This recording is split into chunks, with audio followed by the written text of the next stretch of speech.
parable of the two sons. But what do you think about this? A man with two sons told the older boy, "Son, go out and work in the vineyard today." The son answered, "No, I won't go." But later he changed his mind and went anyway. Then the father told the other son, "You go."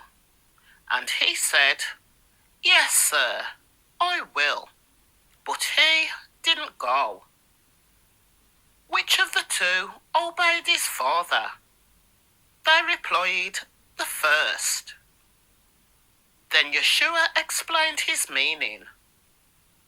"I tell you the truth. Corrupt tax collectors and prostitutes will get into the kingdom of God before you do.